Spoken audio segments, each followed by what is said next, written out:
Seorang guru sekolah dasar di Ogan Komering Ulu Selatan, Sumatera Selatan tewas usai memergoki aksi pencurian di rumahnya.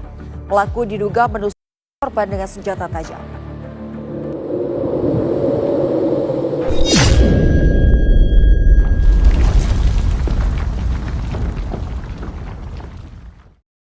Assalamualaikum warahmatullahi wabarakatuh. Hai guys, apa kabar semuanya? Langsung aja ya guys. Di video kali ini aku akan membahas sebuah kasus yang cukup menyita perhatian publik dan juga sangat memprihatinkan. Di mana ada kejahatan ternyata bukan hanya bisa dilakukan oleh orang dewasa. Dalam kondisi tertentu, seseorang remaja pun bisa terlibat dalam tindakan pidana yang berujung pada tragedi. Kali ini kita akan membahas kasus yang terjadi di Ogan Komering Ulu Selatan, di mana ada seorang siswi SMP diketahui menusuk seorang guru setelah diduga ketahuan mencuri di rumah sang guru itu. Setelah kejadian tersebut, siswi itu sempat melarikan diri. Disebut dibantu oleh orang tuanya hingga akhirnya menyerahkan diri kepada pihak berwajib. Lalu bagaimana kronologi lengkap peristiwa ini?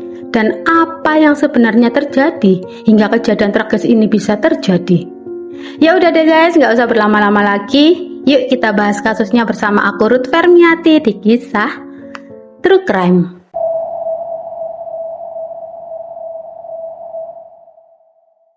Korban dalam kasus yang akan kita bahas kali ini bernama Sri Khadijah, seorang guru P3K berusia 47 tahun yang mengajar di SD Negeri Danajaya, Kecamatan Buai Pemacah, Kabupaten Oku Selatan, Sumatera Selatan. Sehari-hari Bu Sri tinggal bersama sang suami di rumah dinas yang berada di kawasan perumahan SMP Negeri 4 Buai Pemacah, Dusun 1, Desa Danajaya. Pasangan ini diketahui hanya tinggal berdua di rumah tersebut. Menurut keterangan warga sekitar, rekan sesama guru, hingga para murid, Bu Sri dikenal sebagai sosok yang sabar, ramah, rendah hati, serta memiliki dedikasi yang tinggi sebagai seorang pendidik. Ia juga dikenal sering menyapa siapapun yang ditemuinya. Sementara itu, pelaku dalam kasus ini adalah seorang remaja putri berinisial YS yang tinggal tidak jauh dari rumah Bu Sri. Mengenai usianya, terdapat perbedaan informasi ya guys di sejumlah pemberitaan. Ada yang menyebut YS berusia 16 tahun, sementara ada pula yang menyebut usianya masih 14 tahun, karena saat itu ia masih status bersekolah di SMP Negeri 4 Buai Pemacah kelas 7, Kabupaten Oku Selatan. YS diketahui tinggal di sebuah rumah sederhana yang sebagian besar terbuat dari kayu. Kondisi ekonomi keluarganya disebut cukup memprihatinkan. Menurut keterangan warga sekitar, keterbatasan ekonomi tersebut membuat YS tumbuh menjadi sosok yang pendiam dan tidak banyak bicara.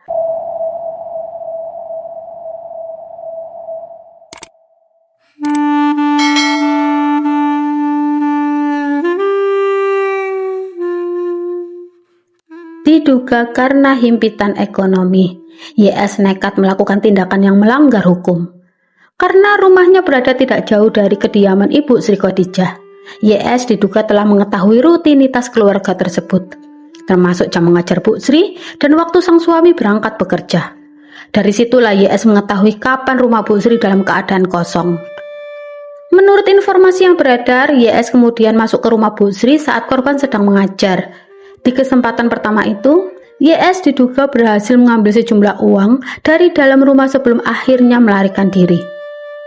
Tak lama berselang, YS kembali mendatangi rumah Bu Sri untuk kedua kalinya.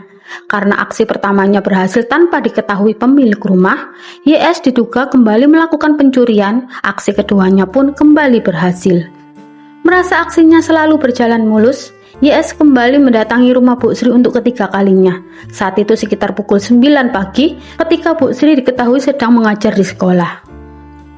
Namun di saat yang hampir bersamaan, Bu Sri pulang ke rumah. Hingga kini belum diketahui secara pasti apa alasan Bu Sri kembali ke rumah pada pagi itu, karena hal tersebut tidak dijelaskan dalam pemberitaan. Sesampainya di rumah dan membuka pintu, Bu Sri terkejut saat mendapatkan YS berada di dalam rumah. Diduga saat itu YS sedang mencari barang yang hendak diambil. Menyadari ada orang asing di dalam rumahnya, Bu Sri segera menutup dan mengunci pintu depan agar YS tidak dapat melarikan diri. Dalam kepanikan, YS berusaha mencari jalan keluar. Di dekatnya terdapat sebuah pisau. YS kemudian mengambil pisau tersebut dan menusuk bagian perut kanan Bu Sri. Setelah itu, pisau ditinggalkan begitu saja di lokasi kejadian, sementara YS langsung melarikan diri. Meski mengalami luka serius, Bu Sri berusaha bertahan. Sambil memegangi perutnya yang terus mengeluarkan cairan merah, ia berjalan tertatih-tatih menuju pintu belakang rumah dan berteriak meminta pertolongan warga sekitar. Teriakan Bu Sri sontak mengundang perhatian warga perumahan SMP Negeri 4 Buai Pemacah, Dusun 1 Desa Danau Jaya. Suasana yang semula tenang seketika berubah menjadi kepanikan. Warga yang datang memberikan pertolongan dibuat syok melihat kondisi Bu Sri yang sudah sangat lemah dengan luka tusuk yang cukup serius di bagian perut. Tanpa membuang waktu, warga segera membawa Bu Sri ke Rumah Sakit Muara II yang merupakan rumah sakit terdekat. Namun setelah dilakukan pemeriksaan awal, tim medis menilai kondisi korban memerlukan penanganan yang lebih lengkap. Karena itu, Bu Sri langsung dirujuk ke Rumah Sakit Siti Khadijah di Palembang. Setibanya di rumah sakit rujukan, Bu Sri segera mendapatkan penanganan intensif dari tim medis dan kemudian dirawat di ruang ICU karena kondisinya yang masih sangat kritis. Tapi sayangnya ya guys, meskipun tim medis telah berupaya semaksimal mungkin untuk menyelamatkan nyawanya Bu Sri, ternyata Bu Sri tidak bertahan lama. Bu Sri dinyatakan meninggal dunia 2 hari setelah kejadian, tepatnya pada tanggal 11 Juni 2026.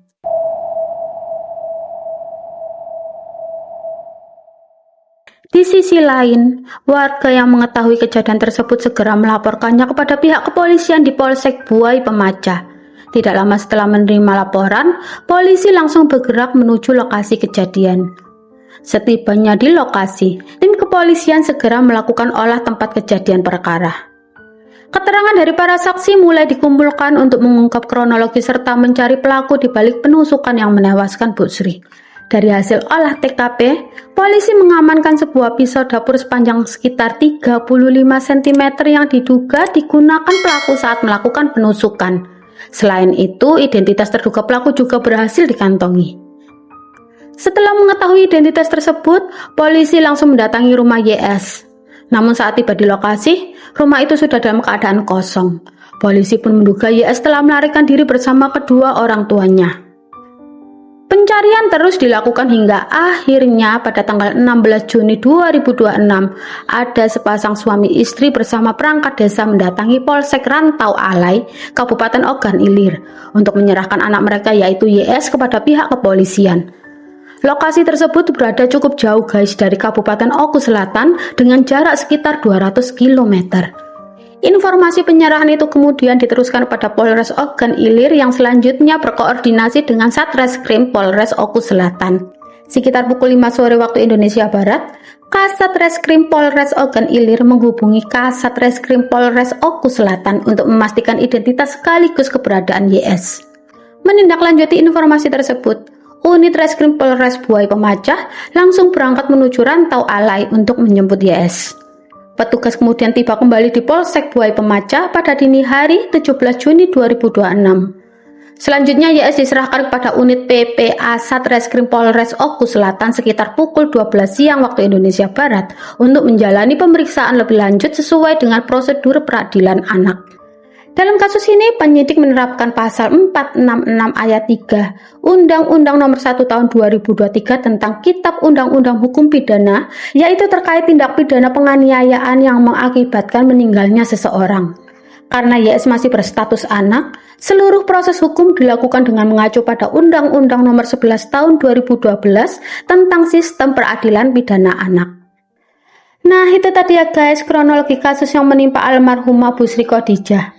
Semasa hidupnya, Bu Sri dikenal sebagai sosok guru yang sabar, ramah, berdedikasi, dan disayangi oleh banyak orang. Hal itu terlihat dari begitu banyaknya warga, rekan kerja, murid, hingga kerabat yang datang mengantarkan beliau ke tempat peristirahatannya yang terakhir sebagai bentuk penghormatan dan rasa kehilangan. Semoga almarhumah Bu Sri Khadijah mendapatkan tempat terbaik di sisi Allah Subhanahu wa Ta'ala, diampuni segala dosa-dosanya, diterima seluruh amal ibadahnya, serta diberikan husnul khotimah. Semoga keluarga yang ditinggalkan diberi ketabahan, kekuatan, dan keikhlasan dalam menghadapi musibah yang begitu berat ini. Dan semoga kasus ini menjadi pengingat bagi kita semua ya guys, bahwa seberat apapun keadaan ekonomi yang sedang kita hadapi, sebisa mungkin jangan pernah memilih jalan yang salah. Mencuri bukanlah jalan keluar dari sebuah kesulitan, karena satu keputusan yang keliru bisa saja membawa penyesalan dan merenggut kebahagiaan banyak orang.